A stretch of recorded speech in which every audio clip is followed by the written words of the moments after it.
and I am going live. It's a big risk because my kids are home from from school, but my phone is not retaining the videos. There's not enough space, so I just have to do it live. And I wanted to give a little background information for my book, A Daring Proposal, which is the third in the Memorable Proposal series that I'm going to be uploading soon. Because this book, it's really special to me. I spent a lot of time researching it, and it's for it takes place during the Battle of Waterloo, at least part of it. And I wanted to give you a little bit of information before you listen to it, because I think that understanding a little bit more about the Battle of Waterloo makes the book more interesting if you understand all of the background information. So here goes. First of all, it takes place near Brussels. Okay, Waterloo is a suburb of Brussels, and at the time, Belgium was not yet a country. I think it didn't become a country until 1836. And Napoleon had actually conquered the area around Brussels. It belonged to him until his defeat in 1814. He was defeated in Russia, and then he was sent as an exile to the island of Elba. So some of the people in and around Brussels were still supporters of Napoleon. They did not like the monarch, and others were viewing him as more of an enemy. They were supporters of the monarch. So that's kind of the context of Brussels itself. Now, as soon the Napoleonic Wars had gone on for 23 years, and before that, the English and the French were close. I mean, they spent time together. They visited each other. They socialized together. And when the war with Napoleon was going on, they were not able to go there. And so as soon as he was exiled, a lot of them went to Paris, and even more of them went to Brussels because it was cheaper there. And it was still interesting. It just got them out of England and back into Europe, which was something that they were interested in. And it was also a reason that during the battle, there were a lot of English still there. So when Napoleon escaped, he basically landed in the southern tip in Marseille, and he made his way up towards Paris, winning supporters along the way. And when he got to Paris, he had a bunch of costumes made up and everything. What's the word?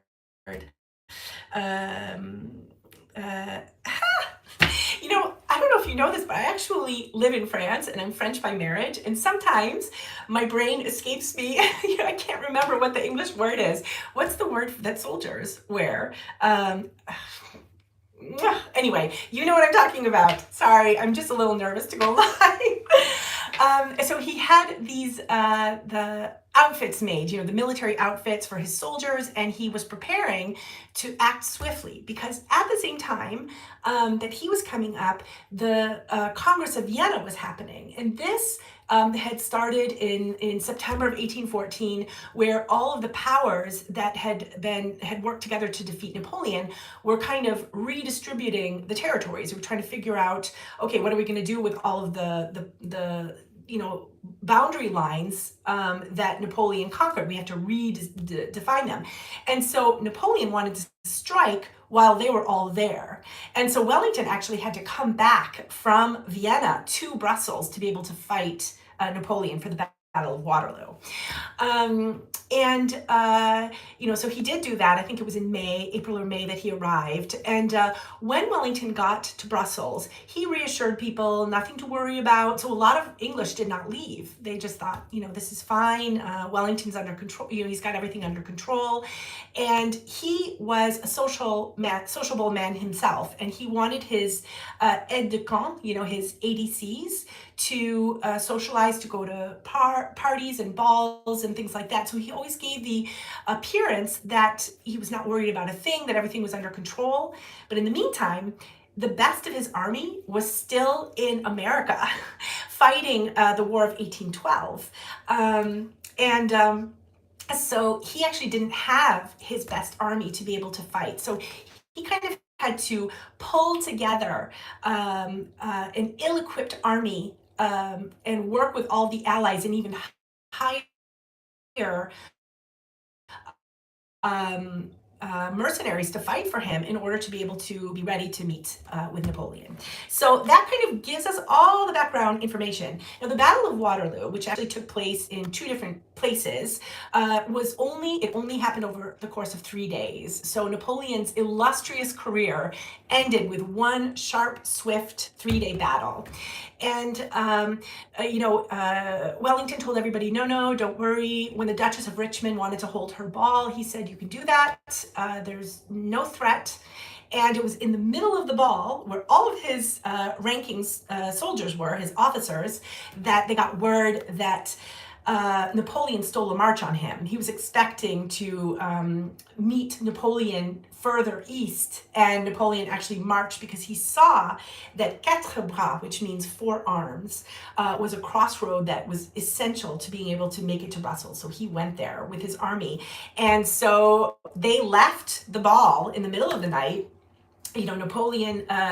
Wellington gave orders to march, and they all marched there. And the soldiers, some of the Allied soldiers, were already fighting at Quatre Bras when Wellington and the soldiers arrived, his officers.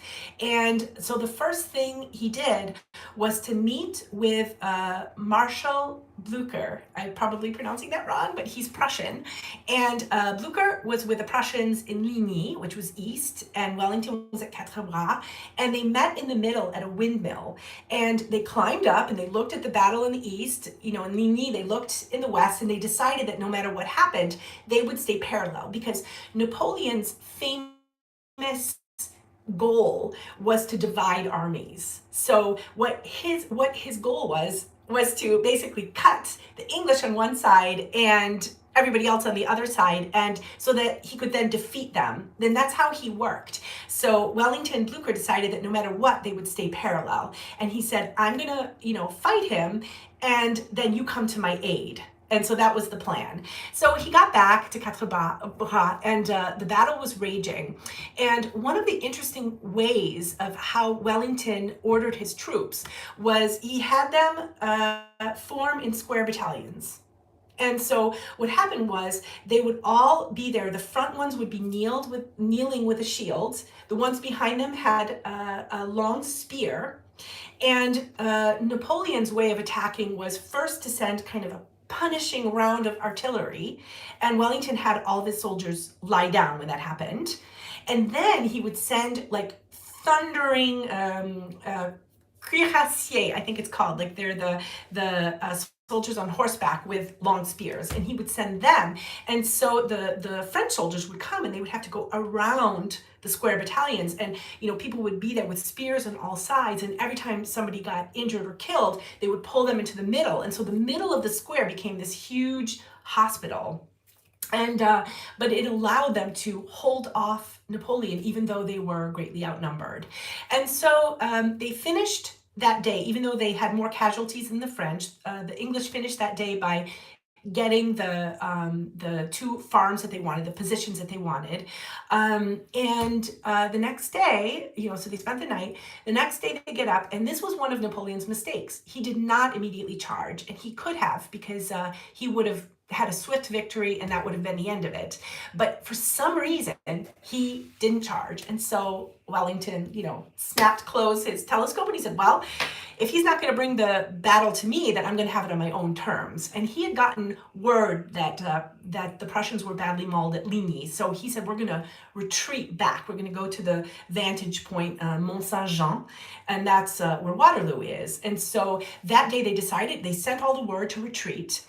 And this is when the rain started. And it was like this really heavy rain. So not only did Napoleon make that mistake to delay, but once the rain started, it was really not advantageous for him. So they would try to, fire cannons, but the cannons would just fall into the mud and do absolutely nothing. And everybody at this point was pretty miserable. The French soldiers, the English soldiers, they made it all the way to Waterloo. They camped for the night. And surprisingly, the English soldiers were in pretty good moods, because they said, every time we have a really big rain, Wellington wins. So this is actually a good omen. And so everybody woke up the next day, ready to fight.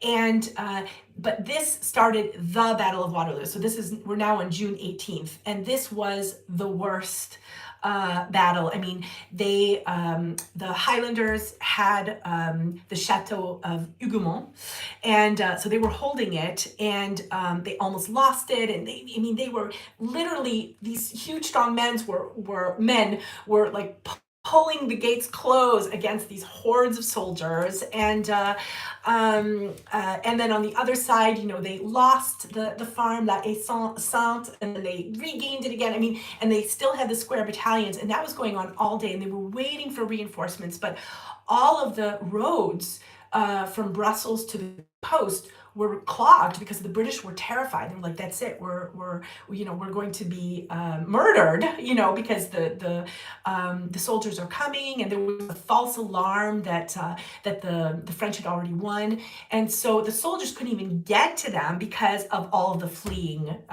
British. So the day went on like that. I mean, I won't go into all the details. Actually, you'll read some of them in my book.